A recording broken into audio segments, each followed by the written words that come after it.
ఈరోజు గౌరవనీయులు జాతీయ ప్రధాన కార్యదర్శి శ్రీ నారా లోకేష్ బాబు గారి జన్మదిన శుభాకాంక్షల సందర్భంగా ప్రతి సంవత్సరం మేము రాకేష్ ఓల్డేజ్ హోమ్లో మేము అన్నదాన కార్యక్రమం గతంలో కూడా దుప్పెట్లు ఈ విధంగా ఈ కార్యక్రమం జన్మదిన శుభాకాంక్షల సందర్భంగా చేసేవాళ్ళము. మరి అదేవిధంగా ఈరోజు ఈ సంవత్సరం కూడా ఈ రాకేష్ ఓల్డ్ హోమ్లో అన్నదానం చేయడం జరుగుతుంది. భవిష్యత్తులో కూడా ఆయన ఎంతో ఆరోగ్యంగా మరెన్నో జన్మదిన శుభాకాంక్షలు జరుపుకోవాలని చెప్పేసి మేము భావిస్తున్నాము. ముఖ్యంగా ఒక ఐటీ హబ్గా, ఇండస్ట్రియల్ హబ్గా ఎదగాలని చెందాలంటే అది నారా లోకేష్ గారితో సాధ్యమని, అదేవిధంగా యువగలం పాదయాత్ర సృష్టికర్త గౌరవ నారా లోకేష్ గారు ఈ రాష్ట్ర ప్రజలు ఆయన నాయకత్వాన్ని బలంగా నమ్ముకుంటున్నారు.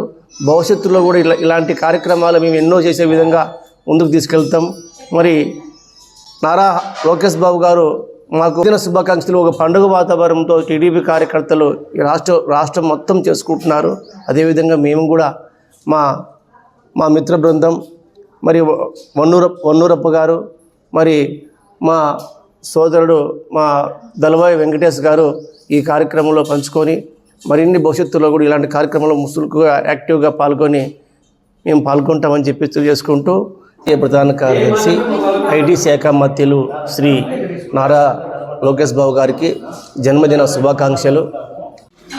యువగలం రథసారథి ఐటీ విద్యాశాఖ మంత్రి నారా లోకేష్ అన్న గారికి మా హృదయపూర్వక జన్మదిన శుభాకాంక్షలు తెలియజేస్తూ ఈరోజు రాకేష్ వృద్ధాశ్రమంలో ఇక్కడ నివసిస్తున్న వృద్ధులకు మాకు చేతనైనంతలో మేము వారికి భోజనం పెట్టించడం జరిగింది. ఇప్పుడే కాకుండా మేము ప్రతి సంవత్సరము ఇక్కడికి వస్తూ నారా లోకేష్ గారి ప్రతి జన్మదిన సందర్భాన్ని ఇక్కడ మేము జరుపుకుంటున్నాము.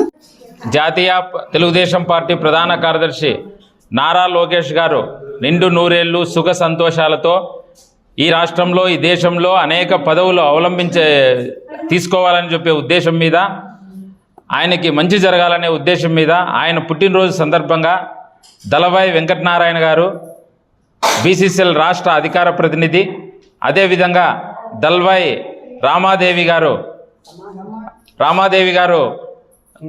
అంగన్వాడీ జిల్లా మహిళా అధ్యక్షురాలు అయినటువంటి రామాదేవి గారు ఈరోజు ఇక్కడ వృద్ధాశ్రమంలో భోజనాలు పెట్టించి ఆయన నిండు నూరేళ్లుగా సుఖంగా సంతోషంగా ఉండాలని వాళ్ళు ఈరోజు కోరుకోవడం జరిగింది. ఈ సందర్భంగా ఇక్కడ వృద్ధాశ్రమంలో అన్నదానం చేయడం జరిగింది.